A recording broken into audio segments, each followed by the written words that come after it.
There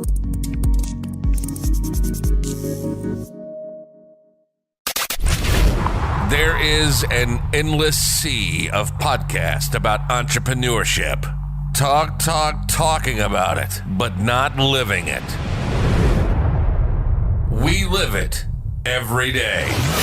This is Inside the Wolf's Den, an entrepreneurial journey with Sean and Joni Wolfswinkle, talking about real estate investing, but also encompassing general subjects in regards to owning small to medium-sized businesses. And of course, all the struggles that business owners must overcome to be successful. This is Inside the Wolf's Den. And this is Sean and Joni Wolfswinkle. Hey everyone, welcome back to Inside the Wolf's Den with your hosts Sean and Joni Wolfswinkle. Today we actually have a special guest actually in the studio, Mr. Rana. How are you, Mr. Ron? Hello. I'm doing really well. Thank you so much for asking. Appreciate you guys for having me on the show. So thank you so much. It's always great to be interviewed by some of the industry's best, and I'm honored to be here. So thank you. Well, you're welcome, and thank you for being here as well. So I'm just going to give a brief bio on Ron. So Ron is a self-made American-born Pakistani, is making major waves in the real estate wholesaling world. A sought-after author, motivational speaker, and serial entrepreneur, one of the most diverse and serial entrepreneurs in the game. He is a national speaker and has spoken in front of thousands. Ron is a husband, father, and son, truly an inspiration to the real estate community. He has been able to retire his single mother and currently lives in Houston with his beautiful wife and 3 sons. So I love that you're a serial entrepreneur because that's really what we are as well. So yes, I'm kind of addicted. We'll get into that because I want to know how you manage it all. Because we took on so much in the last couple of years, and it's like, man, it gets you. There's a lot of moving parts and things. There are, and I'm just blessed to have the right systems and process, and most of all, the right people. That's what it comes down to, is having the right people. You are so right. So before we get into that, though, so I want to every successful person has a story, right? And so I kind of want to get into your background, how you got started, your story. So tell us. Yeah, so, again, right, you kind of gave a great introduction, but, there's always more, it's not always on the resume, like they say, right? And I love it. So, my background is I came from the automobile industry, 11 years in the car business. Wow. So building rapport and negotiation was kind of in my back pocket when I came in. So I used to train the car sales guys to take money out of your pockets and say, hey, what do we need to do? So it was you, yes, right? It was me. So, I'm a local cat here from Houston, Texas, born and raised, grew up in A-Leaf, single mother, of course. And, I just wanted, something, I just wanted to become something in life, no matter what it was. And I wanted to make a lot of money, right? And the next best thing to selling drugs was real estate. So I wasn't going to become the next Pablo Escobar, So real estate became a passion. And especially coming from the automobile industry, right. A lot of my high-end clientels, the common denominator was, what do you do for a living? So real estate. Oh, I flip properties. Oh, is it like the HGTV show? No. not anything like it. So, I started talking to investors and stuff like that, going to seminar after seminar, the gurus, and, getting sold a dream. And I went that route, lost a lot of money, but I take that as a learning curve. But long story short, my story comes from, again, right, being an entrepreneur. I always wanted to become an entrepreneur and be an entrepreneur, but my dream was really to impact people. Being an entrepreneur, I'm able to create jobs now, right? And I'm able to help people, put food on the plate for their families. Right. So that's what drives me. It's no longer the paycheck. It's more of the passion that drives me now. So we always pick our people over profits any day. So that's what pushes me every day. And of course, family, the kids, we've been married now for almost, now it's going to be 12 years. My wife's going to kill me if I get the year wrong. But yeah, she's been there since day one. We started this business. I own Investopia Online, so we are a premier wholesaling outlet here in Houston, Texas. We wholesale everything from single-family homes to multi-million-dollar apartment complexes, mobile homes, land, whatever real estate related, we wholesale. Gotcha. But we started this business out of a one-bedroom bedroom apartment, and now we wholesale apartment complexes. So Very that's cool. kind of a pretty cool little Yeah. Testimonial. And I started just like everybody else, right? No money, no credit type of thing, and kind of like I had a dream to become something, and that's what really pushed me to the next level, and then it just snowballed from there. Yeah. That's great. I love that you give back now, and do you think that evolved over time? Did you start with chasing money like most entrepreneurs, and then it evolved to, hey, how can I make an impact? Or have you always been... No, it definitely was about, I would be lying if I said it wasn't about the money. Now, in the car business, I was, you can say, comfortable, right? Kevin O'Leary says it the best. A salary is a drug given you to forget your dreams, right? So it's very true. I was on a comfortable salary. I had to move away from a 401k, health insurance. I mean, those are big sacrifices that people have to, make in order to become, either an entrepreneur, because we don't have Obamacare, we don't have we don't have a plan, we have, but being an entrepreneur, we're able to create a backup of our backup plan. Okay, what am I going to do now? So eventually, they say money doesn't buy happiness, but I can tell you this much, it definitely makes a pretty good down payment. So and yes, the money was in the beginning, but I left the automobile industry was because I didn't have enough time to spend with my family. I was working 12, 13, 14 hours a day, virtually impossible, but we were doing it, right? I was missing birthdays, anniversaries. I was missing special events. I couldn't go to a family member's, burial either because I had to work, right? So it was pretty tough. I mean, dealing with, 300 beacon scores coming in or visiting my son's birthday, so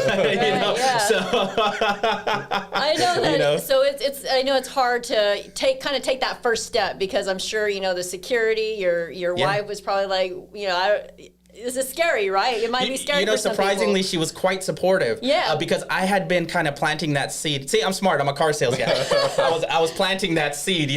Somebody comes by the car, leather, air conditioning. So I'm like, hey, honey, I'm thinking about quitting. She's like, okay. Next day I come, I quit. She's like, what? What's going on here? And I was like, she's like, okay, we got this. Like, she's so supportive, right? Having spousal support is extremely important, and it's true. Behind every successful man is a woman, and she's been a integral part in my success for sure, and pushing me, and my number one. She was my number one fan. At the end of the day, she was my very first fan who said, "Hey, I believe in you. I believe in us." And I write a lot about that in my book. Right? She believed in my dreams when I didn't believe in my dreams, and we just wanted a better life for our family. And at the end of the day, working for someone wasn't gonna make it. I was helping somebody, like they say, it says hire people to help build your dream. Otherwise, somebody will hire you to build theirs. And there's nothing wrong with that, right? And I have a lot of people who work for me, but there's a difference between a boss and a leader, right? I'm a leader. I lead from the front. So we help empower our employees also to become, financially free through real estate. So we definitely do that for a lot of our team members, and but I've learned the hard way too. I've hired many wrong people who kind of come in and suck you dry, but that's a part of the learning curve. Yeah. So let's talk about that, because I know that we all have challenges. So what challenges have you faced kind of in your career, and it's kind of helped lead you to where you're at today? Being on social media, my life is out there, so everyone kind of knows what we're doing and where we are and stuff like that. Earlier on in my career, I did attract a lot of the wrong talent because people who, followed me wanted to do what I did. So they came in, learned from me, and again, I take it as a learning curve. And now we just have a better vetting process.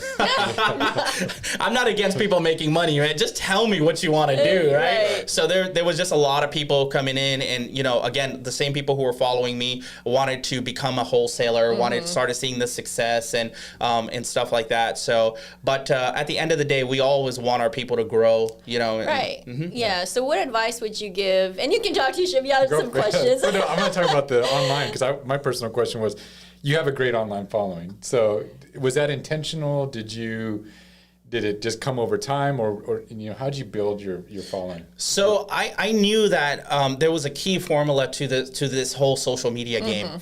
You had to be out there. So for about a year or so, I was kind of in the background. I would attend networking events, not talking to people, and just watching people. It's like, okay, what do I do now? Yeah, do right. I don't believe do that. I need business cards? No. Trust me. I was kind of like this, right? Like, all right, cool. Yeah, my name is Ron. All right, cool. Yeah. You're what The now? cool You're Flip, Ron in the right? corner. No. I'm just right. But then I was like, all right, I gotta bring my salesmanship out. I gotta bring my car guy out. And yes, it was quite intentional because I wanted to, be known out there. I wanted to, because the more known you are, the more bigger, deals you do, and the more following you get, the more people you can impact. And that's one of the reasons why we launched our education business, right, with wholesaling RE 101, is to be able to impact so many people. But when I first started, I was giving away information for free for years, years and years and years, so, but yeah, it was definitely intentional. I can tell you that, because I didn't want to be in the shadows anymore. Yeah. But the more I got out there, the more my social media following grew. It became pretty cool. I mean, I will travel, to, like, for example, because it's all over the U.S. I mean, Universal Studios, somebody would recognize me and say, "Oh, Ron, I follow your content," or we're at, we're traveling and people will say, "Oh, I follow you." Last night we were at dinner. Somebody walked up to me and said, "Hey, I follow your content on YouTube." So it's pretty cool. Yeah, I mean, awesome. it becomes a drug at some point. So I understand why Grant Cardone does what he does. So it definitely strokes the ego.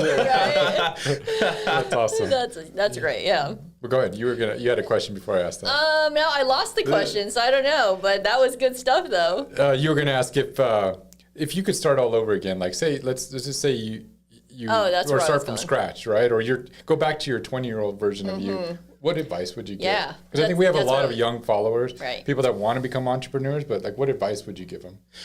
Okay, the advice that I would give myself, say earlier in the 20s, would be, fail forward, fail fast. The faster you fail, the faster you'll attain success at the end of the day. Being an entrepreneur is hard. Being broke is hard.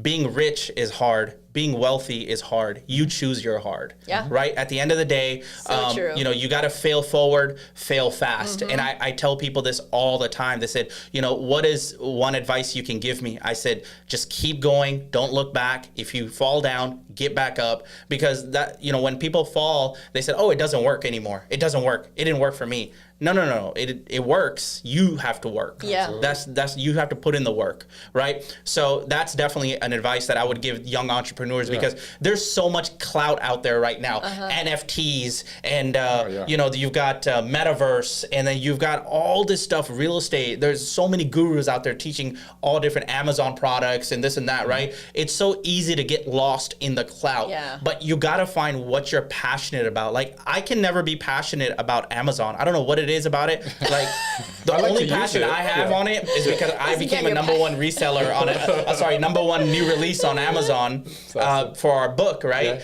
But otherwise, I don't understand. Like, real estate is truly a passion that I have. I just like something that's tangible, something I can go and touch. Yeah. I can touch an apartment complex. I can't touch Amazon. You know what I mean? Right. Like, Yeah. it's not. No, totally. So that's why. Yeah. But I would definitely tell them to pick a lane and just go forward and fail fast. The faster you fail, the more success you'll attain. I can't tell you how many times Joni and I have failed in multiple businesses and got back up and kept going and pushing through. But People think these people are crazy. Like, well, I think you have to be a little bit to be an entrepreneur. You've got, entrepreneurs are crazy just in general, because we believe in ourselves before anyone believes in us. Right. Yeah. So I would, definition of insanity is doing the same thing over and over again and expecting a different result, right? Exactly. And we can take a lot of abuse. But tell me about, because I'm sure your journey had some failures along the way. Share something that maybe you would relate to listeners, and something maybe you failed or you learned from.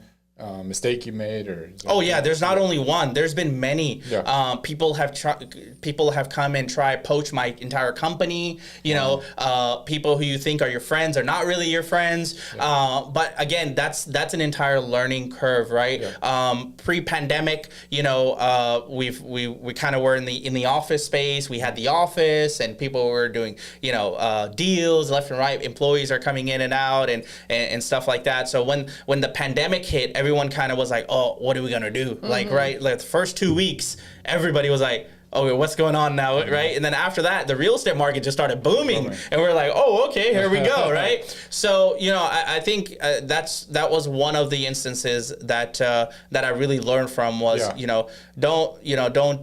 people, and I'm the type of person who gives somebody an opportunity not to trust them. Yeah. I'll give you my trust, and I'll give you everything that I have, but if you give me one chance to not trust you, it's gone from there. And I think that comes down to, a lot of the company culture too. Right now, I've been able to build such a great company culture, and that's one of the things that a lot of the entrepreneurs don't understand. Right, is when you have a great company culture, that's when people stay. That's when people want to work. Right, and work ethics is big. It's definitely big for me. I mean, at the end of the day, you got to have strong work ethics. You got to have integrity, and that's part of our core values in our company. Awesome. So I can't believe we've gotten this far and we haven't talked about it. Well, wait, but I want to ask one question before we go into the book, because the book may take a bit. But so, Ron, what's your next? I want to know what's Ron's next. Oh my God, I don't even know their business. Ron doesn't even know what's Ron's next. That is a great question. Coming out with the book was such a surreal moment for me.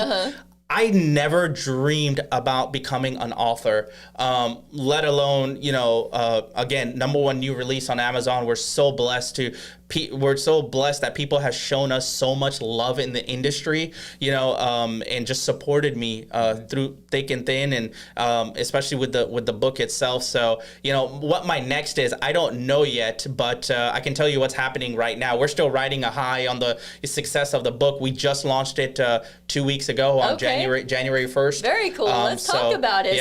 Let's talk about your book. So excited, yeah. So the Real Estate Investors Dictionary. So tell us about the book. Tell us why you wrote it. Who's it for? Yeah. So the book is what it's called. It's an entire dictionary on real estate investment terms. When I first started in this business, I was looking for something like this. I was like, is there Webster's dictionary out there? Like, what is an ARM? What is a cap rate? What is an NOI? Or what is a amortization chart? Like, I don't know any of this stuff, right? So that's the reason why I put this together, was to truly be a guide for people to pick up the book and say, okay, if I want to know what a term means, okay, I can go to this book as a reference and say, I know exactly what what arbitration is, or what zoning is. So that's why, I wrote the book. And a book, it really, really gives you that authoritative, standing, right? Authority has the word author in it. Again, now this was completely accidental. My wife and I, we were having dinner one night, and she's like, you should come out with a book. And this was like a year and a half ago, 2 years ago, actually, because it took me 6 months to think about it. I'm like, we've got the office going on, we're doing great. Everyone is doing phenomenal. Like, we're making babies. Just kidding. That too. We're gonna need to edit that part. No, I'm just kidding. So, but yes, we're busy. Life is busy. Yeah, do I have time to write a book? No. But it took me a year and a half to put the book together, to write it. I've wrote every single inch, every single word of the book, and we talk about everything. Again, it's an entire dictionary on real estate investing. I also talk about, neuroplasticity as children, how to rewire your brain, and that's important for sales and psychology, right? Because sales is a psychology at the end of the day, right? How to build rapport with people, how to, make people like you within the first 30 seconds. Exactly. Because you have to remember, I was in the car game, right? Every time we take we call it up. Every time we say hi to somebody on the lot, I'm in a 3-piece suit. I got 30 seconds to break that ice. So a lot of that is in the book. So the book will teach you, not only negotiations. It'll teach you building rapport. It talks about the rules of negotiating. The first rule of negotiation is shut up and listen. God gave you 2 ears and 1 mouth for a reason. You got it, and I don't know what happened to me. I just talked out. So, but you did your time. You listened. The more, yes. So the more we listen to people, the more pain points we listen for sellers. Right. There's a common denominator in people. They just want to be heard. Because what's happening now, we live in a microwave era where everybody wants immediate results, right? And that's a kind of, and it's not our fault. It's just how the media has portrayed and how the society is now. We want everything quick, right? But again, right?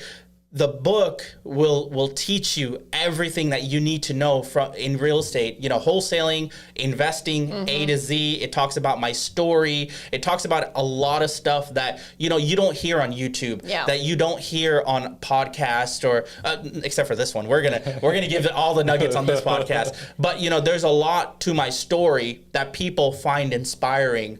And it's been amazing. I mean, we've been able to, we launched it on Amazon, and then we were able to ink a deal with Barnes and Nobles, so it'll be available mid 2022. Awesome. So that's going to be kind of surreal and just it's crazy. I Did you ever think you would be walking into a Barnes and Noble and your book would be there? No. And I'm getting goosebumps right now just thinking about it, because when I first started, my first word in the book, I was like, who's going to read my story? Like, who would read this? Like, okay, who's going to sit there and buy a book? Who would buy it? And then I was like, no, the people need to hear your story. The people, because you just never know who you're going to inspire next. Yeah, absolutely. Right? If it's just one person, then you did your job. It's right? worth it. At the end of the day, for sure. It is worth it. So who is it for? You asked me that question. It is for people who want something more in life, people who are tired of living paycheck to paycheck, people who just want to get out of the rat race, right? Because real estate is a vehicle that will be able to help you do that,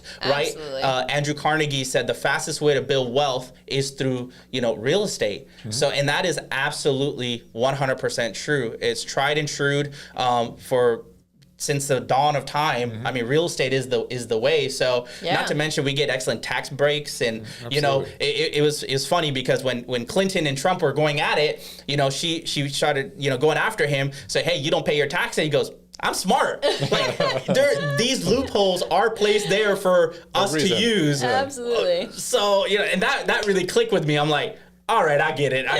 What does he do? He eventually became president and did his thing and all that good stuff. But we won't get political in here. But that was a really good answer, because loopholes are placed there for, you got to know how to take advantage of those. Right. But real estate is such a great tangible asset that you can, again, I write off my kids' iPads. We're putting them in commercials, and we're buying properties. We're having them throw a hammer in there. It's amazing. That's great. This is all about breaking generational curse at the end of the day. Very cool. So this book, The Real Estate Investor's Dictionary, Ron Rana. So make sure you get this. It will also be in the show notes. So but our guest, that's actually one of the number one questions I get is, what are the books that you recommend, right? So there you go. Not to be biased, but it's a really damn good book. So how do you balance your work-life balance with your kids, with all the different companies you got going on? How do you manage all that? Yeah, we run. I run about. This is now my 9th company. I founded this year. So running 9 companies. And being the head honcho of every single because I don't like losing control. That's just an entrepreneur 101, right? Right. But at the end of the day, we got systems and process in place for us to go out and do what we do. But how do I balance it? We just love what we do. We eat, sleep, breathe real estate. This is not work for us. If we're going on vacation, I've got my laptop and either my phone. I mean, we have technology that takes care of everything. Again, right? It's about having the right systems, the right tools, and the right process, and not only that, the right people. I was going to say, you talked about the team. You got to have the right people. At the end of the day, you have to have the right people, and that's what's been able to help me go out and then build multiple companies and do what we do and serve the real estate community even more. Can you get into some of the companies you run, and especially the training? Because I think we always need an outlet because Joni and I don't do real estate training, so we always need an outlet for people to go that come to us and say, hey, I'm thinking about jumping in. where can Where do I get started? Yeah. Yeah. We have a education business, a wholesaling real estate 101, and it teaches everybody everything from picking up the phone all the way to getting your first deal, all the way to selling your first deal, going into contract, into escrow. So we empower our students. So a lot of our students come into the program not knowing what to do. So we really literally take them by the hand. We offer one-on-one mentorships, but then we also have a digital course, wholesalingre101.com. People can go there. We have a digital course, gives you all the contracts, your scripts, all that good stuff. And then we also take it to the next level where people can come to, our office, see that. If they want to build, a 7-figure company, a wholesaling company, they can come out and see exactly what we're doing, how we're doing it, and stuff like that. So I've got students coming into the program, again, not knowing anything, to closing, over 6 figures their first year. And then I have some students who, so far we've been able to produce $2 million students revenue. That's awesome. And we've only been in education for a year and a half. So it's been pretty dope. Yeah. I've been, running Investopia online for over 4.5 years. But again, I was always anti-guru. And like they say, the guru life, I didn't choose the guru life. The guru life chose me. So people were like, Ron, you need to get into education. Like, your content is so fire. Yeah. You need to start. So we put together a course. From the course was the one-on-one. So a lot of our students, we really hold their hand, right? So we have students coming in, like Louver, he's an investor. He's not, he owns 18 plus properties. The guy's already a multimillionaire. Yeah. He said he's one of our buyers, and he says, hey, I want to know how you, get properties under contract, because I'm tired of paying wholesalers 20 grand every time I buy a deal. Right. And I'm like, wait, how much have we made off of you? I got to think about this one. Right. But no, he's been so great. On his first deal, he wholesaled was a $48,000 assignment fee. And that was here in Rosenberg. So a lot of our students are local, and they're killing it. Absolutely. Wholesaling is the gateway drug to real estate. Right. That's all it is. Yeah. And once you do your first deal, you just get addicted. And again, we have so many students that are doing over 6 figures a month. Roxana is one of our star students. She closes, between, I would say, probably about 5 to 8 deals a month. And absolutely, and she's a realtor. So we teach a lot of realtors how to wholesale too, because not everything is MLSable, right? So I have really, really found a niche in that. But my forte is apartment complexes. We love apartments. I mean, there's nothing like doing an apartment deal. So one of our biggest deal was a $2.6 million apartment complex that we were able to, wholesale. And it was a fat, $300,000+ check on one deal. It took us about a month and a half to close. I mean, I've never made that money in the car business. I can tell you that. So it takes a lot of cars. Yeah. Oh, trust me. And probably 11. But I don't know if 11 years of my life was there. Absolutely. But the same amount of energy it takes you to do single family is the same amount of energy that takes you to do multifamily. I like to concentrate on that. But our single family is on autopilot already.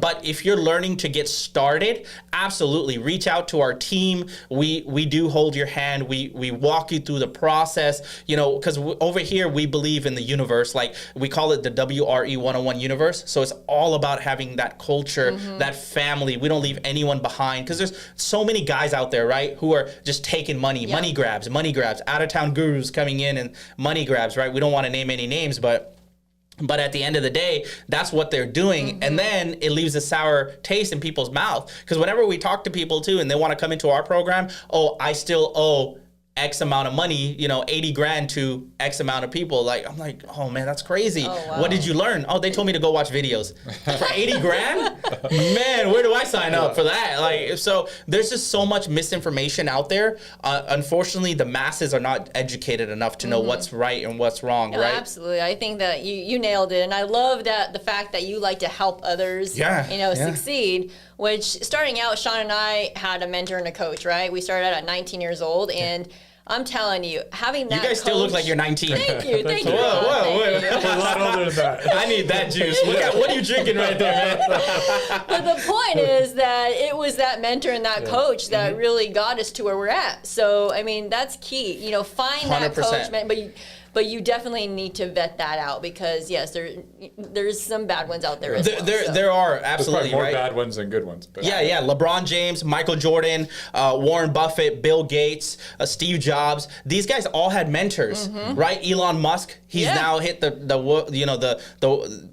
richest man in the world. Like, it's crazy how much money these people have, but they all have mentors. They all have coaches, right? And believe me, don't get me wrong. I have invested well over 6 figures into my education, but I've also lost over 6 figures in my education. And I don't look at those as losses. I look at those as learning curves. Yeah, those are absolutely. learning curves, right? Hey, what did I learn from that mistake? What did I learn from that? So I joined every single program out there. I did it. I spent that money. I invested that money, right? And when you, again, there's a mindset difference. Are you investing it or are you spending it, right? Marketing is an investment. A lot of people think marketing is a expenditure. It's not. It's an investment, right? Same thing, just like your education. Right. And a lot of people don't know they can write off their education. Yeah. The government again, I'm smart, right? Coming back to, hey, as long as you know the loopholes, right? So.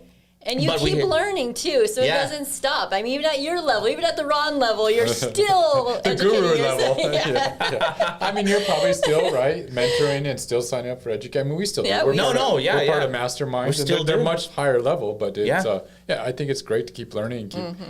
You'll learn so much because otherwise you're going to make mistakes and it's going to cost you a lot more. You're going to pay one way or another. At the end of the day, you're either going to lose a lot of money doing it on your own, or you're going to learn from other people's mistakes. Yeah, I would rather learn on someone else's dime, and I learned that pretty quickly. Yeah. But yeah, you're right. I do still pay for mentorships, and I still invest in mentorships. But this is a different type of level, right? Absolutely. There's a saying: there's a devil at every level.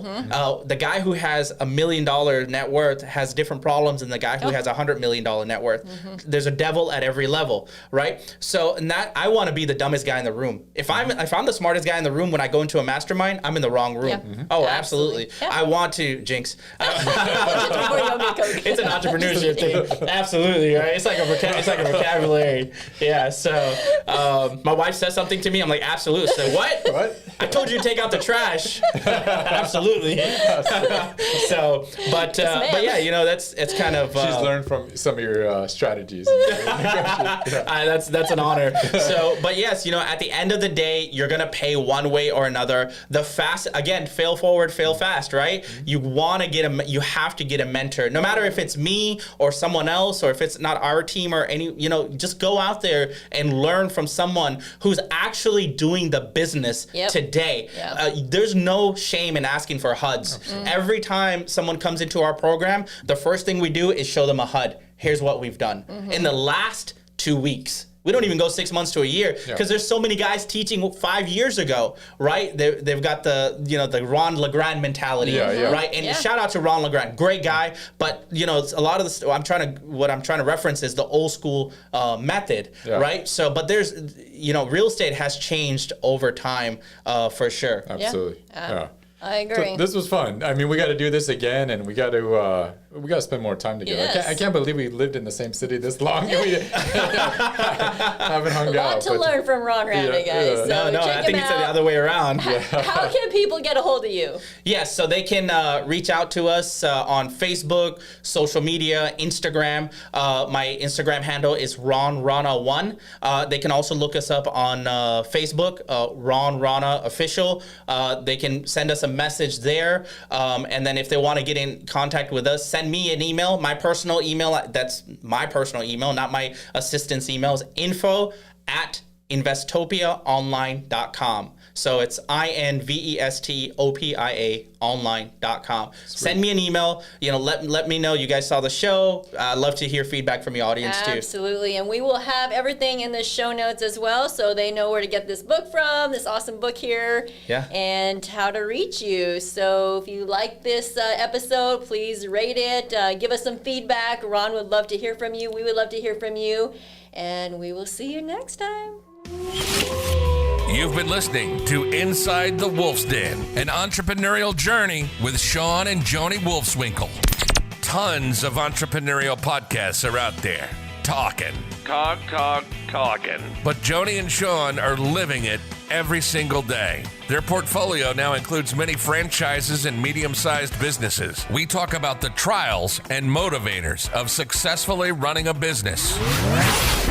Join us again soon for another podcast. But until then, reach out on the website at InsideTheWolfsDen.com, on Facebook at Inside the Wolf's Den, on Instagram at Inside the Wolf Den. We'll see you again soon.